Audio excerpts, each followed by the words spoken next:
Fala pessoal, tudo bem? Sejam bem-vindos ao terceiro episódio do podcast Zona de Mudança. Meu nome é Thomas Sommer, sou personal trainer e apaixonado pelo estilo de vida saudável. E hoje eu trouxe uma convidada muito especial, Júlia Machado, que é nutricionista formada pela UFMG e também com pós-graduação em Estética e Esporte. Ju, seja muito bem-vinda.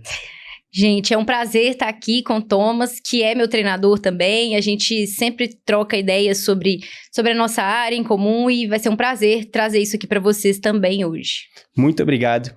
E Ju, hoje a gente vai falar sobre emagrecimento, né? Eu acho que é o tópico principal. Nós falaremos sobre as principais coisas que levam uma pessoa a ter um emagrecimento consistente, o que atrapalha. Também abordaremos as canetas de emagrecimento, como Mounjaro, Ozempic. Traremos as REDs, que é uma coisa muito importante e pouquíssimas pessoas têm falado sobre. E depois também sobre a questão da imagem, né? Distúrbios de imagem. Então, tô animado para esse podcast. Você que está aí em casa, eu acho que vai fazer uma boa reflexão para você. Então, aproveite junto com a gente. E para a gente começar, conta um pouquinho mais para as pessoas quem é você, de onde você veio, sua formação, tudo que você acha relevante para as pessoas que estão te conhecendo hoje. Tá, então vamos lá. Bom, então como você já falou, eu sou nutricionista, eu formei ali em 2020, sou daqui de Belo Horizonte, sempre morei aqui, e a minha história com a nutrição, na verdade, ela começou quando eu tenho 29 anos hoje, eu tinha por volta ali de 15 anos, estava um pouco insatisfeita com o corpo e comecei a tentar melhorar sozinha a alimentação. A nutrição na época era muito diferente do que é hoje, então eu fiz mudanças por conta própria. Com 17 anos eu tive a minha primeira oportunidade de ir, de fato, a um nutricionista. E ali, assim, eu ficava apaixonada em cada consulta. Hoje eu olho pra trás, eu acho até que, não sei se minha nutricionista gostava tanto de mim, porque eu ficava horas ali falando demais com ela, porque eu já estava apaixonada por esse mundo. E dali eu já sabia que eu queria seguir esse caminho, então eu fui daquelas poucas pessoas que, na hora de preencher ali o que você quer fazer na faculdade, eu já tinha certeza que era isso. E assim foi, então entrei na UFMG, e aí lá são 4 anos e meio de curso. Durante todo o curso eu já sabia que eu queria ter um consultório, principalmente para trabalhar com o que eu gostei de fazer em mim, que era emagrecer, reeducação alimentar, ganhar massa muscular. E aí dali eu já saí, antes mesmo de formar, eu já pude começar a pós-graduação em Estética e Esporte.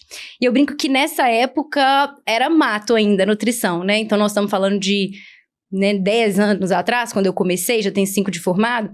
E seguimos por esse caminho e nunca desviei, então dali já foi pro consultório mesmo. E hoje eu recebo entre 5 a 7 pessoas todos os dias, justamente com esses objetivos. Emagrecer, ganhar massa muscular, saúde, educar a alimentação. E é algo que eu vivo na minha rotina também, nunca parei desde então. Então o meu mundo, ele é a nutrição, tanto o pessoal quanto o profissional. Ou seja, sua primeira busca lá atrás, quando tinha 15 anos, foi para uma mudança. Exatamente. Né? Foi para mudar algo que de alguma forma te desconfortava, e aí você quis entender como poderia ser um pouco melhor, né? Exatamente. E inclusive, a proposta do podcast, né? Trazer pessoas que, de fato, não só fizeram grandes mudanças nas suas vidas e, consequentemente, se tornaram pessoas melhores, mas também trazer profissionais que acompanham, como a Júlia falou, 5, 7 pessoas por dia querendo mudar suas vidas. Ou seja, você tem noção do tanto de história rica que você tem para ajudar essas pessoas que estão em casa hoje buscando a mudança, escutarem, se inspirarem? Tenho noção e não tenho, né? Porque ao longo dos anos você vai recebendo muita gente, muitas coisas são parecidas, mas cada pessoa também tem um mundo ali, a gente vai adquirindo uma experiência que na verdade vai sendo uma troca, né? Eu comecei querendo me mudar, daí eu converso com o paciente, isso às vezes reflete também em coisas que eu penso sobre mim e algumas coisas que eu penso sobre mim também, que eu tive de experiência comigo. Eu consigo ajudar o paciente justamente por isso, então a gente vai se misturando ali, vai ficando uma troca muito legal. Então, aproveitando esse gancho, hoje no seu consultório, chegam mais pacientes buscando saúde ou estética? Isso é bem interessante e, na verdade, eu acho que a gente precisa separar os públicos. Eu percebo claramente uma diferença no objetivo de acordo com a faixa etária. Então, quando eu era um pouquinho mais nova, ali com os meus 25, eu tinha muitos pacientes... Ela é velha, né, pessoal? Ela é velha. 29 anos. Dos 25 para os 29, as rugas já aumentaram. Então, quando eu era um pouco mais nova, eu, coincidentemente, tinha pacientes um pouco mais novos também, e nunca, praticamente, escutava a palavra saúde. A palavra saúde, ela só vinha para alguém que tinha algum diagnóstico específico. Então, por exemplo, ovário policístico, algo assim. A grande maioria do público jovem realmente sempre buscando estética e normalmente mais o emagrecimento mesmo.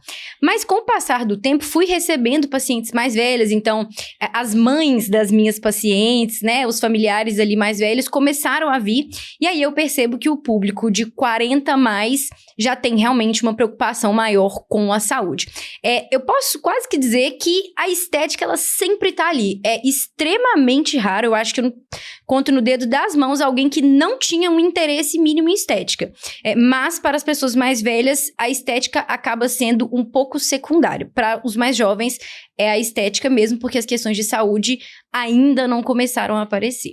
E eu acho que também a pessoa, quando ela vai trilhando um caminho com você, né, no seu consultório, e ela vai tendo essa reeducação alimentar, acaba que é uma consequência, uma melhora da saúde, né? Sim. Porque a alimentação é onde que entra boa parte das coisas que vão nutrir o seu corpo ou que também vão prejudicar o seu corpo. Então, quando a pessoa se reeduca, né, através de um objetivo estético, seja, por exemplo, reduzir o percentual de gordura, consequentemente ela vai ganhar saúde e ela vai ficar mais orientada, né, nesse ambiente mesmo. E aí, como consequência, ela também passa a se interessar um pouquinho mais pela saúde em si e não somente mais pela parte estética, né? Exatamente. Assim, eu diria que o pessoal jovem que vem, eles vêm pela estética e em algum momento eles começam a ter interesse pela saúde. O pessoal um pouco mais velho vem mais pela saúde, mas em algum momento começa a se interessar pela estética. Também, na verdade, aí a gente consegue associar o melhor dos dois mundos, né? Em todas as condutas, mesmo que a pessoa não chegue para mim buscando algo de saúde, a gente sempre direciona para que, além de emagrecer ou ganhar massa, ela venha com esse bônus aí da qualidade de vida e da saúde também, né? Perfeito. E assim, hoje a rede social é muito forte, né? A gente tem muitas informações, muitas desinformações, mas no geral, que você vê, o que mais te incomoda que as pessoas buscam para emagrecer? Tá. Essa pergunta tem muitas possibilidades, né? Mas eu acho que uma coisa que me incomoda hoje é a falta de paciência pelo processo, né? Então, as pessoas, talvez elas não querem emagrecer, elas querem ser emagrecidas, né? Então, quanto mais rápido for o processo, melhor. Acho que a gente vê isso em várias áreas, né? Tá todo mundo percebendo que a gente quer vídeos, às vezes, muito rápidos e a paciência para tudo tá um pouco menor. E eu vejo que a paciência pro processo tá muito pequena e isso me incomoda porque a maioria dos processos ali de mudança de hábitos e de composição corporal, para ser uma coisa verdadeira, precisa de tempo. Eu preciso que o meu paciente fique um tempo comigo em consultas e volta e refaz a dieta para ele consolidar a mudança de hábitos. Se ele tem um resultado muito rápido, pode ser legal, mas eu sei que assim, na questão cognitiva da coisa, ele não consolidou de verdade. Então essa falta de paciência, de entender o valor que o tempo tem ao longo dos objetivos, eu acho que é um dos pontos que mais incomodam ali e é o que costuma fazer dar errado também. E tem muita gente vendendo radicalismo, né? Tem. Então, assim, dieta carnívora, dieta de 500 calorias, eu acho que somando a isso que você falou, que é a falta de paciência no processo, as pessoas também estão recebendo ofertas de produtos que prometem exatamente o que eles querem, né? Que é um resultado de curtíssimo prazo com uma pílula mágica. E que a gente sabe que não tem. Que não sustenta, né? Então, exatamente. Assim, é impressionante que eu recebo muito o seguinte cenário no consultório. Uma pessoa que já passou por muitos profissionais, faz dietas há mais de 10 anos. E se você for perguntar, você já chegou no seu objetivo final alguma vez? Não. Como que nós estamos ali há 10 anos fazendo consultas e tentando melhorar e a gente não chegou? Normalmente porque os momentos em que a pessoa tentou alguma estratégia foi algo de curto prazo. E é por isso que ela está sempre voltando nesse objetivo.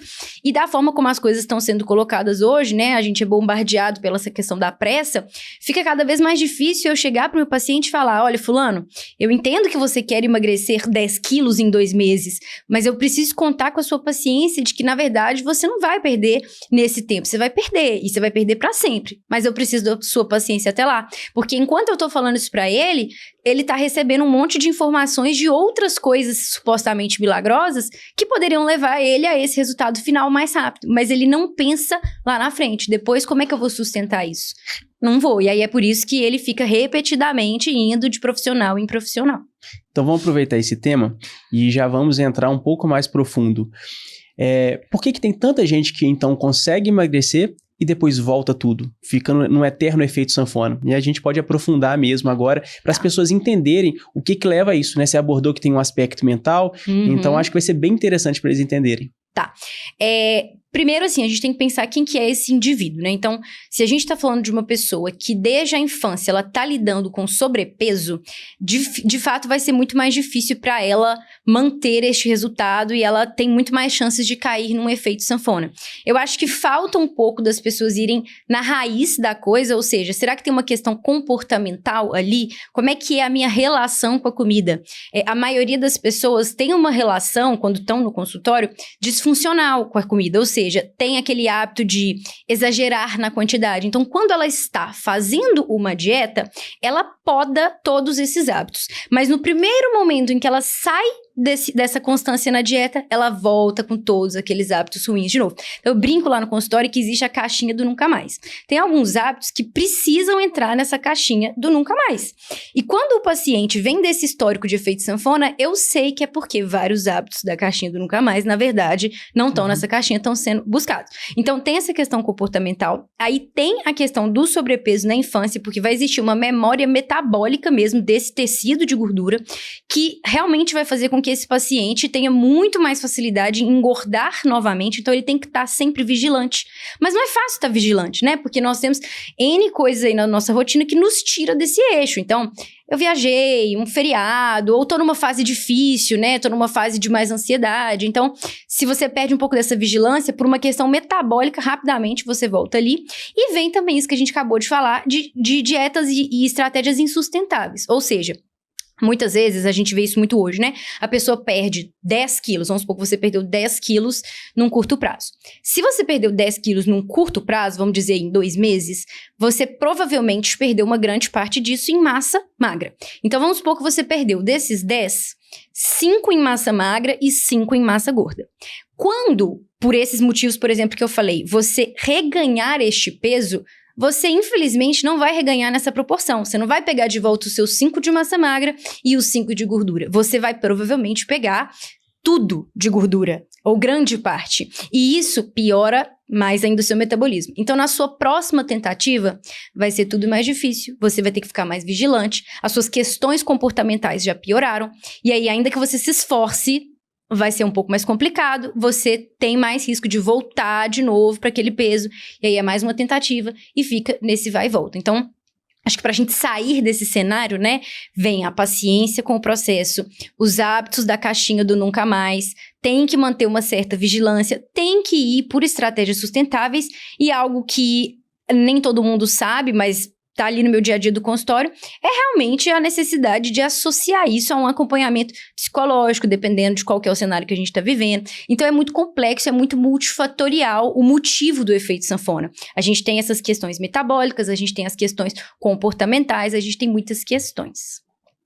Perfeito, impecável, assim, e a gente tem que entender que o nosso corpo é inteligente também, né, e ele sempre quer fazer com que você acumule gordura, porque para ele é energia acumulada, então de uma certa maneira é uma questão de sobrevivência, que antigamente, a gente está falando lá na era paleolítica, por exemplo, era importante. Quanto mais a gente conseguisse acumular de energia, menos risco a gente tinha de morrer, né? Então, o seu corpo, ele quer armazenar gordura. E o segundo ponto, ele é preguiçoso. Então, assim, você começa a entrar num processo de emagrecimento, começa a perder peso. Igual você falou, perdeu 10 quilos. O que ele faz?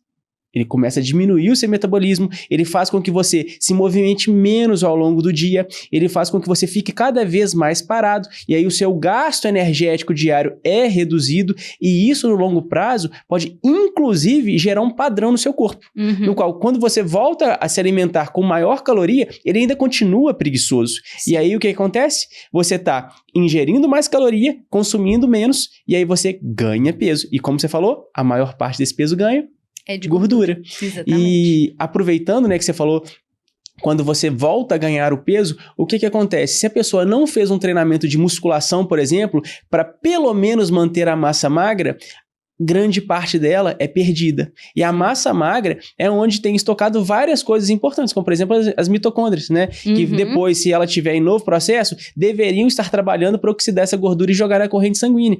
Então, assim, infelizmente, perder massa magra é uma das piores coisas que você pode fazer para o seu processo de emagrecimento efetivo e longevo. E se você faz de qualquer maneira e perde massa magra, pode ter certeza, isso vai ser pior na próxima vez. Perfeito, assim, tem uma frase que eu uso de vez em quando, ela é um pouco cruel, mas ela é muito verdadeira, que é, se você quer evitar efeito sanfona, se possível, não engorde, porque uma vez que você engordou uma primeira vez, você gerou essa nova memória metabólica e aí vai ser sempre uma tendência do seu corpo de voltar para aquele peso de novo e você acaba, no momento que você engordou, provavelmente você criou alguns comportamentos e hábitos alimentares que vão justamente ser difíceis depois de você ficar vigilante. Então, é cuidar para que não aconteça. Uma vez que aconteceu, não ficar brincando com o perigo de, vou testar uma estratégia ali, radical, e aí qualquer coisa depois eu só não vou sustentar, porque isso vai gerando um histórico, não vai passar em branco, né? Isso vai depois te deixando muito vulnerável a ficar nesse vai e volta aí, nessa sanfona. E aí, voltando àquele tema que a gente falou, né? Hoje, nós temos aí excessos de informação, mas ainda tem as pessoas, de forma geral, pouco bem informadas a título de questões nutricionais. Hoje, no consultório, né, na sua experiência de 5 anos trabalhando, você acredita que o maior problema é a desinformação ou o excesso de informação?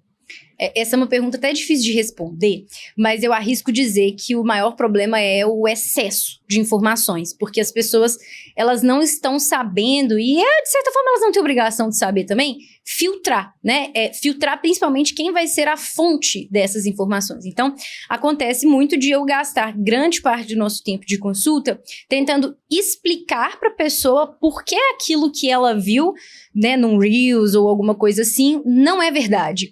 E aí eu acabo nisso perdendo a oportunidade de explicar para ela o que é realmente a verdade, porque eu já gastei esse tempo todo falando o que não é.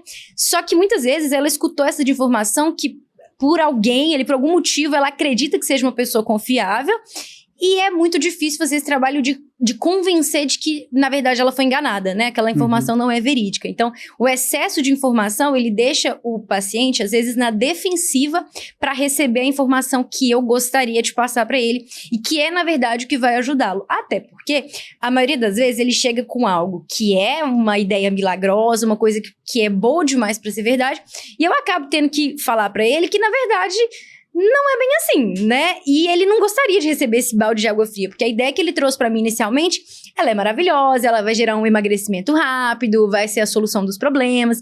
Então eu dou aquele balde de água fria de falar, olha, fulano, na verdade, o seu emagrecimento vai demorar muito mais, esses suplementos não vão te ajudar em nada, vai ter que ser na base do seu esforço mesmo, você vai ter que treinar, você vai ter que dormir mais cedo, coisas que teoricamente são básicas, mas que por esse excesso de informação vai ficando perdido e vai dando lugar pra um monte de coisa que é, na verdade, muito confuso e não vai realmente ajudar. Eu percebo na minha atuação diária, né, como personal trainer e com minhas alunas de consultoria, que o cliente desinformado, ele é ótimo, porque apesar de ele talvez estar fazendo algumas coisas erradas, ele se abre para receber a informação e você consegue construir essa informação boa com ele e ele vai realmente melhorando. Perfeito. O cliente que está com excesso de informação, ele tem muitas verdades na cabeça dele. Sim. E para você quebrar essas verdades, cara, é muito difícil. Então, assim, ele fala uma coisa, eu faço um contraponto, eu, às vezes mostro um estudo, gero todo um embasamento, e aí ele vira pra mim assim, mas aquela pessoa falou isso e eu confio nela. E assim, e aí, até eu conseguir mudar esse cenário, às vezes já perdeu muito tempo que ela poderia ter transformado a vida dela de fato. Sim. E isso quando ela me permite que isso aconteça, né? Então, assim, eu concordo com você que o excesso de informação é o pior cenário nesse caso. Perfeito. E aí, aproveitando esse... Só uma observação, desculpa te Claro. interromper. Às vezes, né, você falou, até eu conseguir, na verdade, até você conseguir mostrar essa verdade, às vezes você já perdeu o cliente porque chegou alguém, fisgou ele com alguma promessa milagrosa no meio do processo. E aí ele vai receber ela mais vai caindo informações. de promessa em promessa vazia, de frustração em frustração. Exatamente. E aí o que acontece? Ele chega pra você já com um histórico tão grande de frustrações que quando você apresenta uma coisa básica, mas que funciona, parece que não tem valor. Mas na verdade é o que mais tem valor. Desde que a gente volta lá no começo da pergunta, ela tem a paciência pra esperar a coisa acontecer, né? Eu tive uma aluna que aconteceu exatamente isso, não com o tópico nutrição, né, o meu exercício físico, mas aconteceu o seguinte, no final do ano passado ela resolveu iniciar a corrida. Final do ano passado era outubro. E aí ela falou, Thomas, eu quero correr uma meia maratona, então eu vou iniciar uma assessoria de corrida. Como que nós vamos fazer com o nosso treino? Eu falei, ótimo, muito legal você estar fazendo isso, eu acho o objetivo ótimo de uma meia maratona, inclusive eu pessoalmente já fiz, e é uma experiência realmente muito enriquecedora. E eu falei com ela, nós vamos reduzir. Ela treinava 5 vezes na semana musculação e treinava pesado. Eu falei, nós vamos reduzir o seu treino inicialmente para 4 vezes, e à medida com que o volume do treino de corrida for aumentando, né, o ciclo da meia maratona for se aproximando, nós vamos reduzir para 3 vezes, e o objetivo vai ser a sua performance na corrida e, somado a isso, a sua saúde. Então eu não vou deixar você machucar. Aí ela falou assim comigo, não, eu não quero. Eu quero continuar treinando 5 vezes na semana pesado. Eu falei, você vai machucar. E isso vai ser muito prejudicial para você. Chegou em dezembro, na época da renovação do plano dela, né, eu conversei com ela, falei, olha, eu preciso reduzir o seu treino, porque é uma questão de saúde para você. Aí ela, assim, eu não quero. Eu falei, tudo bem, então eu recomendo você procurar um outro profissional, e não renovei o plano com ela. Perfeito. Agora, no início de março, o que aconteceu? Fratura por estresse. Ela me mandou uma mensagem e falou, Thomas, tudo que você falou aconteceu. Eu não reduzi, continuei treinando pesado, tive uma fratura por estresse. Por favor, me aceite de volta pra gente reconstruir o meu corpo. O problema é que acontece exatamente o que a gente falou. Ela vem agora com um novo histórico. Ela vem com o histórico de uma lesão. Acredito que nesse caso foi positivo, porque ela aprendeu e talvez ela vai escutar um pouco mais o que você falar. Mas ela já não vem em branco. Ela já vem com uma frustração, ela já vem com uma lesão. Então isso às vezes vai tornar o trabalho ali já um pouco mais complicado. Então, é isso, né? A gente não ficar piorando, porque isso vai te atrapalhar ali numa próxima experiência depois, né? Sem dúvida, sim. Ela teria oportunidade, e gente, uma pessoa que treina 3, 4 vezes por semana muito bem, ainda faz a corrida, se alimenta bem, ela vai ter um corpo ótimo também, entendeu? E ainda mais ela, que já tinha um histórico muito bom. E aí, o que acontece? Ela quis ir pelo excesso, teve uma pessoa que vendeu a promessa, não, fica tranquila. Eu vou te atender, você vai treinar 5 vezes na semana, bem, vai continuar tendo todo o que você quer de hipertrofia, mas você vai correr sem problemas.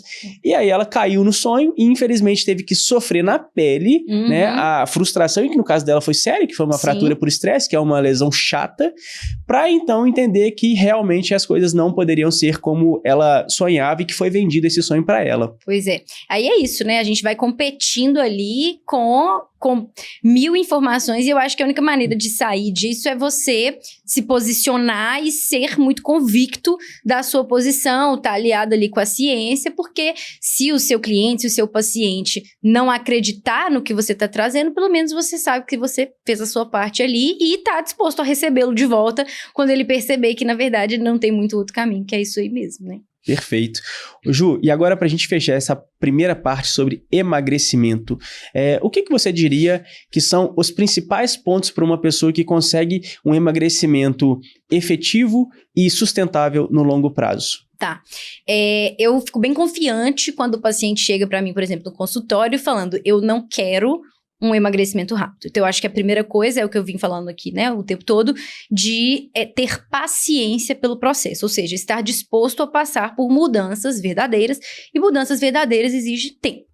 A constância, né, a gente fala muito sobre isso por aí, ela realmente é a chave, né, pra emagrecer, pra ficar num corpo legal. O que separa quem foi bem sucedido de quem não foi é quem consegue ser constante. O 8 ou 80, ele é o inimigo do sucesso, porque ninguém consegue ser 80 na maior parte do tempo, né, tem chance de ser 8 a maior parte do tempo, porque ser 80 é cansativo. Então, aprender a não ser tão intenso é essencial. é nítido ali pra mim que as pessoas que têm os maiores resultados foram as pessoas que construíram esse resultado, às vezes em 1, 2 ou 3 anos. Então, isso é o diferencial. E isso serve pra tudo, né? Então, a questão da intensidade. Na hora de fazer uma exceção, fazer o que a gente chama aí de refeição livre popularmente, essa pessoa, o ideal é que ela não coma exageradamente como se ela nunca mais pudesse comer isso. A pessoa que vive no 8 ou 80, ela não consegue, ela vai exagerar porque ela entende que depois ela não vai poder comer isso de novo.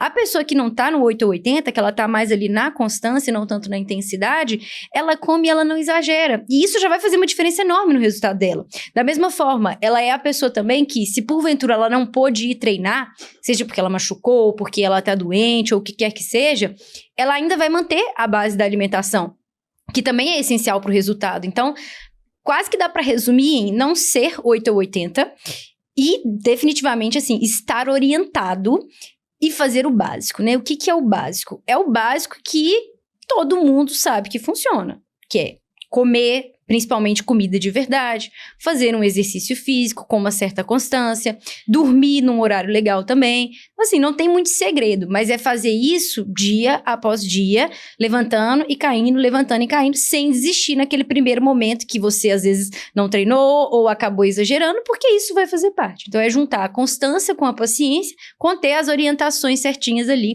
do que seria o personalizado para você. Tem isso também, né? É personalizar diretamente pro que é a sua realidade ali, as suas preferências. Fazendo essas 3 coisas, não tem como não dar certo. Não tem como não emagrecer. É impossível. Vai dar certo. Legal. Esse exemplo aí que você deu, né? Esse exemplo nessa fala que você trouxe aí, sobre a pessoa no dia livre dela, ou na refeição livre, ela não extrapolar demais. Eu acabei de vivenciar isso. Eu estava nos Estados Unidos, fui para Miami e lá tem um hambúrguer que eu gosto muito, que é um fast food mesmo, que chama Five Guys. E assim, eu tenho uma memória afetiva com ele muito forte. Quando eu morei em Londres, uma vez por mês, assim, eu ia e eu gostava demais, era o meu favorito. E tinha bastante tempo que eu não comia, então cheguei lá nos Estados Unidos e falei, eu vou comer um Five Guys. Você já foi e viajou pensando nele, Eu tinha certeza que eu ia. E assim, não é um hambúrguer muito grande, né? E aí eu tava com a minha esposa, e aí eu falei assim, nossa amor, eu facilmente comeria 2 hambúrgueres desse, assim, e eu queria muito comer. Só que eu comi um só. Eu comi um hambúrguer, não é muito grande. Eu pedi um pouco de batata frita, que nós dividimos uma batata frita, e foi ótimo. Eu vivi a experiência, eu tive aquele afago emocional, a memória, mas eu não exagerei demais. No geral, e eu amo ter um estilo de vida saudável, mas quando eu quero sair, eu não deixo de comer refeições livres, inclusive eu te falo isso sempre, né? Eu sou uma pessoa que eu gosto de pizza, eu gosto de hambúrguer, eu gosto de chocolate, eu acho que a maioria de vocês gostam, inclusive, mas eu faço isso com parcimônia, né? Perfeito. Não é porque eu vou comer, sei lá, uma refeição na sexta-feira à noite ou no sábado que eu vou comer como se não houvesse amanhã, né? Porque existe o amanhã. Ele vai existir, quer você queira, quer não, ele vai estar lá batendo na sua porta. E aí você vai sofrer as consequências, né? Exatamente. E eu vejo muito, assim, com as minhas alunas de consultoria, às vezes, elas vão lá, segunda-feira, impecável, terça, lindo, quarta, ótimo, quinta, ainda muito bem. Aí chega sexta-feira, happy hour, sai, a dieta que era pra estar lá em, por exemplo, 1.500 calorias, na sexta, 2.500. No sábado, come demais, 3.000. No domingo, de novo, uma pizza, mais um sorvete, não sei o que, 3.000. Ou seja, tudo que ela estava de déficit calórico ao longo da semana, ela teve de superávit calórico em sexta, sábado e domingo. Perfeito. Ou seja, quando você acompanha os 7 dias ao longo do tempo, o que acontece? Ela comeu mais calorias do que de fato ela gastou. Sim. E ela acha que ela está em déficit calórico. E sabe o que é o pior? É que ela esteve de segunda a sexta, então ela carrega o sentimento de que ela se esforçou, porque ela realmente se esforçou. Só que o esforço dela foi todo jogado no lixo. Só que isso é muito ruim, porque seria muito melhor, porque ela não teria frustração nenhuma, se ela não estivesse fazendo nada de nenhum. Por quê? Porque ela ia saber, eu não estou fazendo nada, então eu não tenho expectativa de resultado algum. Só que como ela fez durante os 5 dias úteis, cria-se uma expectativa muito grande que não vai ser correspondida. E aí quando você chega lá para avaliação física e vê que não teve resultado, você pensa o quê? Não tá compensando. porque eu tô fazendo isso 5 dias na semana e não tô tendo resultado, mas é porque eu percebo que a maioria das pessoas não tem noção numérica mesmo do impacto que certos alimentos, quando ingeridos em excesso, pode ter dentro desse objetivo. Então, às vezes, até por isso que eu criei um plano de acompanhamento onde eu vejo mais de perto o que está sendo a rotina alimentar no final de semana, que é o momento que foge ali da prescrição, para dar essa noção para o paciente mesmo, porque às vezes se a pessoa tem mais noção, ela já vai com um pouco mais de freio, sabe? Ela, é igual você tem noção que o hambúrguer é algo calórico. Uhum. Você queria comer um segundo hambúrguer? Queria, mas você pesa na balança, ali você pensa um pouco mais antes de tomar essa decisão, porque você sabe o impacto dele. Se você não soubesse, talvez você fosse se guiar somente pelo seu prazer ali. Então é como se você estivesse comprando uma roupa sem ver o preço na etiqueta. Às vezes é uma roupa que você achou linda. Na hora que você vê o preço, você fala, é muito bonito, mas não acho que vale o que está sendo cobrado. Com a comida é a mesma coisa. Então não é que você não vai comprar roupas mais durante um momento em que você está tentando economizar. É que você vai começar a olhar melhor o preço na etiqueta e colocar na balança. Eu vou usar essa roupa? Essa roupa faz sentido pra mim? Será que eu preciso comprar todas as cores dessa blusa? Ou eu posso comprar uma só e na próxima semana eu compro outra? Com a alimentação é a mesma coisa. Então, a partir do momento que o paciente entende que ele pode sair da dieta, que é esperado que ele vai sair. Eu saio da minha dieta também com bastante frequência, então eu não tenho nem como esperar do outro que seja diferente. Quando ele entende que ele pode sair, mas que ele precisa ter parcimônia, o resultado vai para outro nível. Do mesmo jeito que ele entende que para ter resultado, ele não precisa fazer as coisas impecáveis. Ele só precisa fazer bem feito. Eu gosto muito da regra de Pareto, né? Não sei se você conhece, mas é que 80% do seu resultado vem de 20% das suas ações. Então, é fazer esse equilíbrio. A maior parte do resultado vem do que você faz ali, mas faz muito bem feito. Não adianta nada você pincelar coisas muito bem feitas, mas em outros momentos a coisa tá super desorganizada, né? Eu tenho uma vivência disso, e foi uma aluna, quando eu estava morando em São Paulo, ela separou, né? Ela era casada, ela separou, e aí ela começou a emagrecer, né? Ela veio num processo de emagrecimento, queria aumentar a autoestima, ela tinha realmente acumulado gordura ao longo do casamento, e aí emagrecendo bem, mas ela ainda vinha num processo de reconstrução de autoestima. E aí, quando ela realmente se sentiu confortável, ela começou a sair. Uhum. Ela começou a ir pra baladas, né, pra bares, e ela literalmente começava quinta-noite. E aí, o que aconteceu? Todo pós-balada, McDonald's. Só que eu não estava sabendo dessa informação. E a gente vinha num processo de resultados ótimos. Uhum. E aí, eu comecei a ver que não só não estava mais tendo resultado, mas como estava piorando. Sendo que, em termos de treino, ela se mantinha muito bem, e inclusive progredindo. Peso de exercício, qualidade de movimento, ou seja, não estava condizendo o progresso em termos de treino com o resultado que ela estava tendo. E eu comecei a puxar, o que está acontecendo? O que você está fazendo diferente? E ela fala, não, estou almoçando super bem, não tenho feito nada de lanche errado, blá, blá, blá. E aí um dia eu falei assim, o que você faz depois dos dias que você sai? Porque ela sempre falava que saía e ficava só bebendo, ela... Não, eu passo no Mac. Como se não fosse nada. Aí eu falei, tá bom, me fala o que você tá comendo no Mac. Aí ela me mostrou qual que era o combo. Eu não vou lembrar os nomes, mas ela tinha um sanduíche, nuggets, batata frita, um refrigerante zero, e ainda ela depois tomava um sorvete.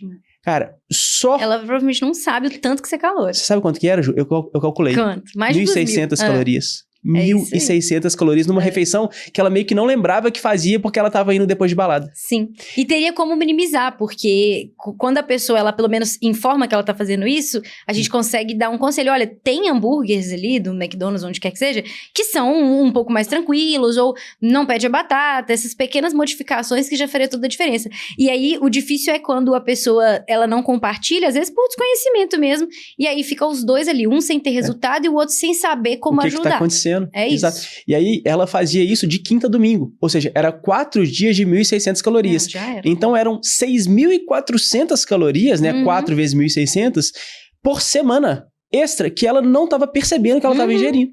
Pois é. E aí, depois que eu percebi isso, eu falei com ela, ela começou a mudar, e aí ela voltou para o que ela estava antes, que era um progresso em termos de resultado. E isso mostra o tanto que é importante a associação do seu trabalho com o meu, né? Porque, normalmente, o personal, o treinador, ele tem muito mais contato diário, semanal com o cliente do que nós, nutricionistas. Então, é importante que vocês estejam com olhos e ouvidos ali atentos para captar essas situações e direcionar. Olha, então vai ali para um nutricionista, ou se você tem um contato direto com um nutricionista, fala, o fulano, eu acho que está acontecendo isso e tal, e a gente consegue trabalhar muito melhor, né? Aí você já capta e já direciona.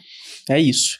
Inclusive, a gente tem vários pacientes delas e alunos meus Sim. em comuns, né? E o trabalho sempre muito, muito legal.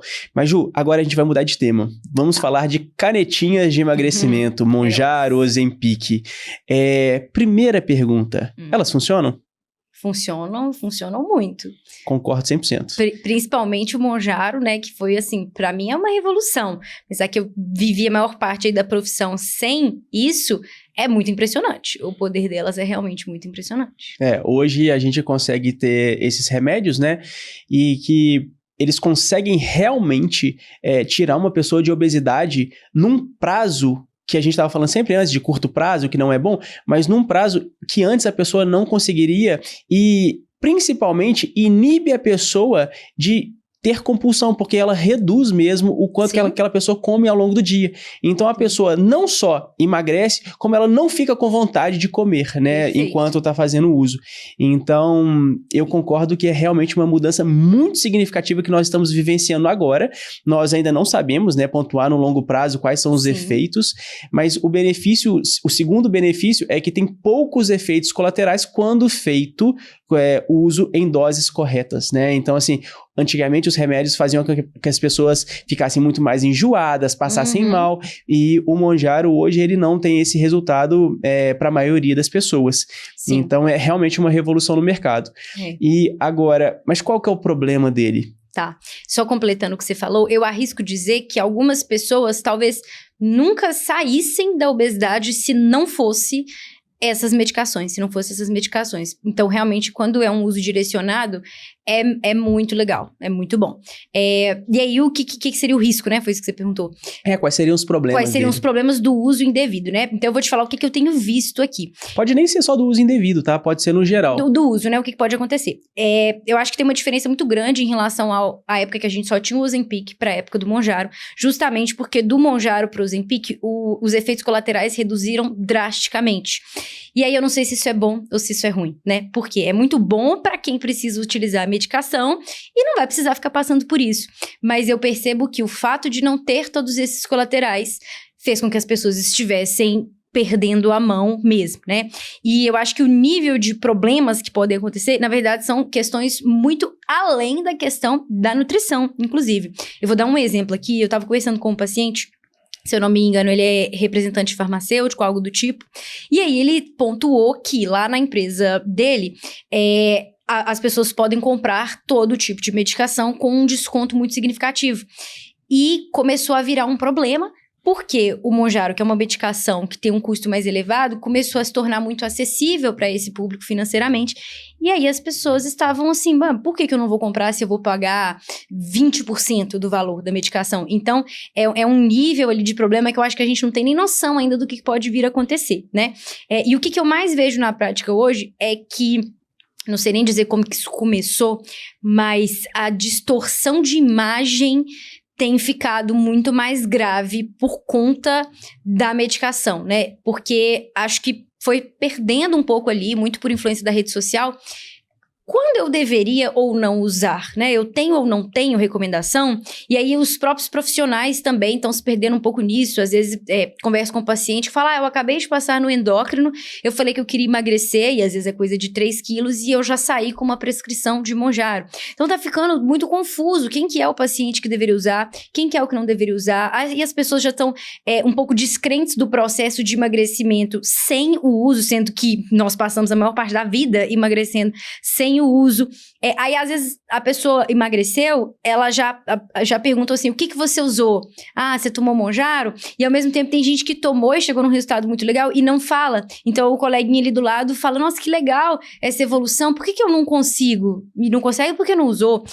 Então tá virando uma confusão. Eu acho que tá virando um problema social. Tá virando um problema social. De fato, hoje, as pessoas que são obesas ou têm um sobrepeso muito alto, eu acredito que é muito benéfico para eles utilizarem, Muito. né? Porque uma pessoa que tem altíssimo nível de gordura visceral vai ter muito mais problemas do que um efeito colateral do Mounjaro, por exemplo. Sim. Né? Mas o que eu vejo em larga escala é uma pessoa que literalmente quer perder meio quilo, ou perder 1 quilo, ou chegar um pouquinho mais seca num Réveillon, num Carnaval, e aí faz uso do remédio em larga escala. Então, Sim. assim, pessoas com esse perfil, pra mim, não faz sentido, entendeu? Não faz. E aí, só que virou algo comercial, porque tem um alto valor, tem pessoas vendendo isso como um tratamento, inclusive com consulta inserido no valor, cobrando 10 mil reais por mês. Sim. E, inclusive, fala, olha, você precisa continuar usando. Então, cria uma dependência na pessoa. Exato. Ela não se esforça para perder 1 quilo, meio quilo, que seria com uma dieta bem feita, um treino bem feito, muito tranquilo de conseguir, e ela se torna dependente, né, desse remédio. E aí se torna um problema muito sério. E aí eu acredito que isso vai levando, e já tá levando, a uma mudança do que seria um padrão estético, né? Então eu vejo muito, e eu tô vendo muito esse sofrimento mesmo, posso chamar de sofrimento, por parte das pacientes, que elas já não se contentam mais com resultados que antes já eram legais. Então, porque acho que virou uma questão um pouco de status ali você usar, né? Acho que começou muito com as famosas, e aí virou status usar, e aí vem essa magreza extrema, a gente pode chamar de extremo, e aí aquela paciente que antes tava legal, ela tava se sentindo confortável e queria mudar só um pouquinho, já não é mais suficiente. Então, os padrões, eles vão mudando e eles vão ficando cada vez mais inalcançáveis, e o quanto que isso mexe com o psicológico, principalmente das mulheres, é algo que a gente vai ver, e eu acho que a gente já tá começando, né? Mas ainda vai ver mais a longo prazo, mas não só isso, né? Questão ali de quase que uma sarcopenia mesmo. Então, mulheres jovens que têm uma quantidade de massa muscular que é muito baixa, e você vai ver, são mulheres que treinam há muito tempo. Como que chegou nessa massa muscular tão baixa? Perdeu tudo utilizando Mounjaro. Eu peguei 2 estudos para embasar esse tema que a gente ia trazer. As pessoas tem que sofrer muito na academia, fazer um treino de força muito bem feito para ganhar 1 quilo de massa muscular. E aí são anos para né? reconquistar. Exatamente. Só que eu acho que as pessoas, elas não têm, principalmente as jovens, essa noção do trabalho que é você conquistar o músculo e da importância que é. Porque tá jovem, né? Então tá tudo certo. Mas o que a gente fala, e não desejamos para ninguém, mas esse jovem, se cair ali numa cama de hospital, a chance de mortalidade, ela aumenta muito, porque no momento que você está internado, acontece um processo catabólico, né, que é a quebra ali muito intenso, e a pessoa não tem reserva nenhuma. Então, teoricamente, é muito lindo enquanto você tá ali, tá bem. Mas se acontecer qualquer coisinha a mais com você, você se colocou, por conta de uma questão estética, num cenário muito mais delicado. Mas não dá nem pra julgar as pessoas estarem se colocando nessa busca estética, porque tá virando essa pressão social gigantesca, né? Social enorme. Então, as meninas, elas já não estão mais sabendo diferenciar assim, eu acho realmente bonito esse corpo muito magro, ou me fizeram acreditar que é. Nem elas sabem mais. E aí, o meu trabalho como nutricionista, ele tá sendo de encaminhar para um psicólogo, na verdade, né? Para ajudar essa paciente a entender se faz sentido para ela buscar essa estética toda ou não. Tem muitas mulheres perdendo a feminilidade, buscando corpos, assim, que hoje não fazem sentido pro que o corpo feminino foi feito, né? Em termos hormonais, em termos de forma. Exatamente. E o segundo estudo, Ju, que eu tava olhando, que depois de 1 ano e meio, praticamente todo o peso que foi perdido através dos usos da canetinha foi recuperado, né? Então, assim, ou seja, o peso ele é perdido enquanto você faz uso, mas se você não muda drasticamente os seus hábitos, você vai reganhar esse peso. E aí o que acontece? Você perdeu massa muscular. É a mesma coisa que nós falamos aí no tópico anterior de emagrecimento. Você perdeu massa muscular, perdeu peso, mas perdeu massa muscular. Você vai recuperar esse peso. Sim. Só que sua massa muscular não foi recuperada. Não vai. Eu diria que tem 2 cenários. Você tá vamos supor, você tá com os mesmos 70 quilos, 80 quilos, qualquer que seja o seu peso anterior. Só que agora a sua composição corporal é muito pior. Você tem muito mais gordura em relação ao que você tinha anteriormente. Ou seja, o seu perfil metabólico, a sua saúde, todos esses aspectos, a sua cabeça, elas estão muito piores do que estavam anteriormente quando você fez uso. Ou seja, exatamente. As canetas de emagrecimento são boas? Sim, são boas. É para todo mundo? Não. Principalmente para quem é obeso ou tem sobrepeso alto. Para você que quer perder pouco peso, vale muito mais a pena buscar uma dieta realmente personalizada para o seu objetivo, um treino muito bem feito para você conquistar essa mudança aí de meio quilo, de 1 quilo. Porque se você perder esse 1 quilo usando canetinha e boa parte disso vai ser massa muscular, eu tenho certeza que você vai se arrepender. É isso, né? E é um investimento muito alto também. Eu diria que tem dois perfis de situação, né? Então, tem a pessoa com sobrepeso ou obesidade, que é um excelente, ou comorbidades, né? Então, tem uma diabetes, algo assim, que também vai se beneficiar. Ela tem toda a indicação para fazer o uso, mas se ela faz esse uso incorreto, sem criar uma base por trás, o problema que ela vai enfrentar lá na frente é que ela vai reganhar esse peso. Aí, para a pessoa magra que faz o uso que não foi prescrito, né, não era indicado, ela começa a enfrentar... Ou até foi prescrito, mas só para o médico ganhar dinheiro? Exatamente. Desculpa, é médicos que trabalham muito bem. Que tá faltando um pouco, né? Essa pessoa que usa, ela vai enfrentar, às vezes, problemas depois, e que eu já tenho visto isso em consultório, de comportamento, que é o seguinte: elas acabam chegando num corpo que elas nunca chegariam se não fosse o uso da medicação, porque tá completamente fora do biotipo da pessoa, por exemplo. E depois que ela para o uso, ela se condiciona a só gostar daquele corpo que a medicação trouxe para ela. E aí ela começa a viver um conflito, porque ela volta a sentir fome, mas ela tem muito medo de comer, porque ela tem medo de perder aquele corpo, que na verdade é um corpo que é quase um corpo de aluguel, não dá pra morar ali, ela realmente só alugou, mas ela não quer perder, porque foi legal. E ela a taxa de condomínio desse aluguel é cara. É muito cara. Ela tem custos que as pessoas não imaginam. Pois é. A gente vai entrar nesse distúrbio de imagem aí já, mas então sobre as canetinhas eu acho que a gente tá bem alinhado com a ideia, né? Sim. E aí, essas pessoas que conseguem um emagrecimento muito significativo e estão com um percentual de gordura muito mais baixo, pode desencadear algumas coisas que não são legais. Sim. E agora a gente vai falar de RED-S, né? Sim. Você tem uma experiência prática, vivenciada disso, e além do consultório, consigo mesmo, e no consultório com várias pacientes.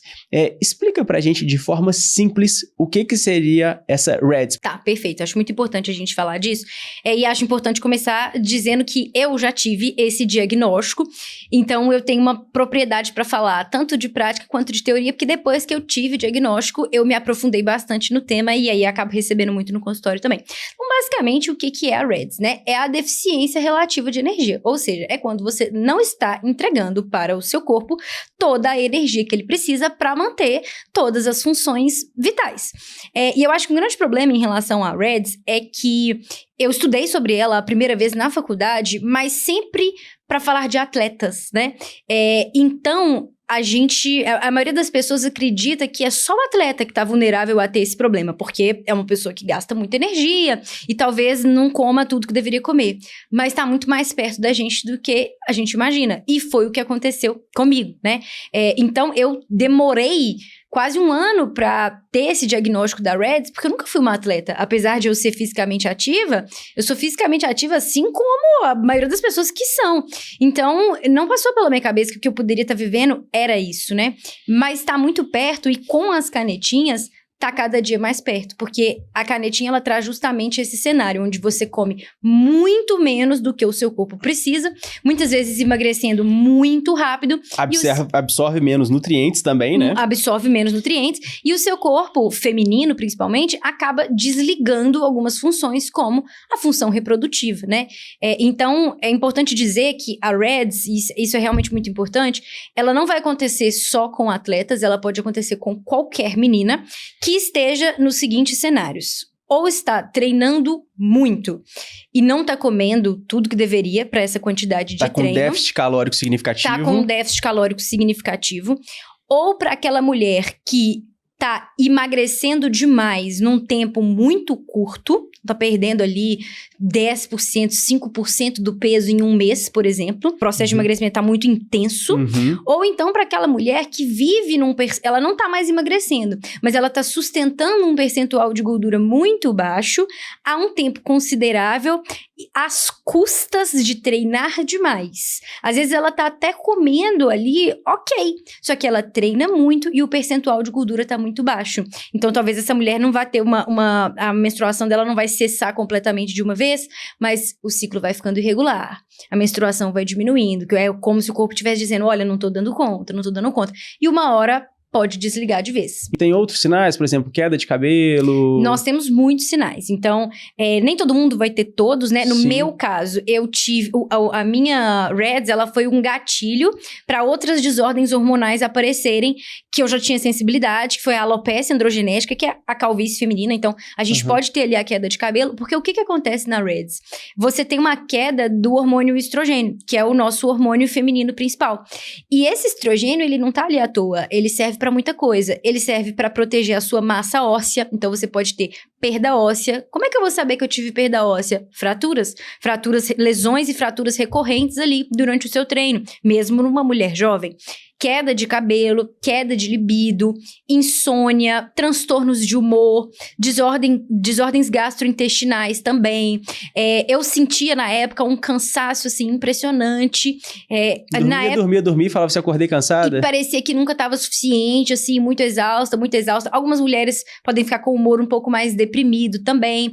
E na busca, às vezes, por esse corpo perfeito, quando você tá em REDS, você piora o seu corpo todo, porque a falta do estrogênio cria esse desequilíbrio, você começa a acumular mais gordura abdominal, você retém líquido, você aumenta a celulite. Então, na verdade, você vai piorando tudo, né? Na intenção de melhorar, você piora tudo. Entendi. E a gente vê muito, de maneira significativa, como que recentemente mulheres jovens buscando tratamento para engravidar, porque o corpo não consegue executar uma ação que ele literalmente foi criado para isso, né? Nós fomos criados para nos reproduzir e fazer com que a nossa espécie prospere. E hoje o número é muito grande e muito ligado com essa falta de ingestão calórica, né? O percentual de gordura mais baixo. E é uma relação muito forte, então. É uma relação muito forte, assim, tanto é que escuto muito isso ali no consultório, aquela mulher que já tá pensando em engravidar, a gente já tem que entender como é que tá o percentual de gordura dela. Às vezes ela até vive relativamente bem com aquele percentual, mas para fins de fertilidade já não dá para ser desse jeito. E inclusive eu tenho uma paciente que eu recebi ela no consultório, ela me procurou porque ela tava se preparando para congelar ovos, então ela tirou o contraceptivo hormonal que ela usava. E, nesse momento, ela teve a oportunidade de perceber que ela não menstruava mais. Que ela estava em REDS. Ela não sabia que estava em REDS porque o uso do anticoncepcional hormonal ou do Dilmirena inibiu. Ela queria engravidar, queria congelar óvulos, começou esse processo e descobriu que estava em REDS, que, na verdade, a gente ia ter que fazer primeiro um tratamento para recuperar da REDS. Então, meninas, saibam, percentual de gordura saudável para a mulher não necessariamente é aquele que vai te deixar com o abdômen extremamente definido, né? É isso. Tem muita mulher querendo ter percentual de gordura, como de homens, que naturalmente tem um percentual de gordura mais baixo. Você pode estar com o abdômen definido como você deseja, e gosto não se discute. Tem uma questão que é importante dizer, é que isso é um pouco... tem uma questão um pouco pessoal ali, tá? Eu não falei isso, mas o fator estresse e o fator psicológico, ele também tem uma influência no desenvolvimento da REDS. Então, algumas mulheres vão estar com um percentual de gordura mais baixo e não vão ter, e outras vão ser muito mais sensíveis. Eu lembro até de questionar para minha endocrinologista e falar, nossa, mas apesar de eu ter ficado numa fase mais magra, tem pessoas que são muito mais magras que eu e menstruam normalmente.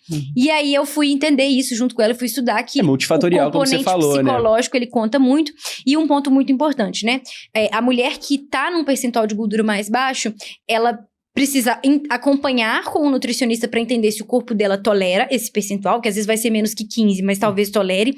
Mas o que ela provavelmente não pode fazer é estar neste percentual às custas de muito treino e pouca comida. Às vezes ela paulatinamente treinou, fez déficit, chegou nesse percentual de uma forma saudável, não faz mais déficit calórico, não treina em excesso e mantém. E fique mantido ali tudo bem. Mas se for às custas dessa restrição grande, aí é onde a chance de dar problema é muito grande. Legal, perfeito. Para a gente fechar o podcast, entrando no último tema, vamos falar um pouquinho sobre distúrbio de imagem, né? Que casa muito bem, inclusive a Ju já trouxe em alguns momentos aqui a pontuação sobre isso.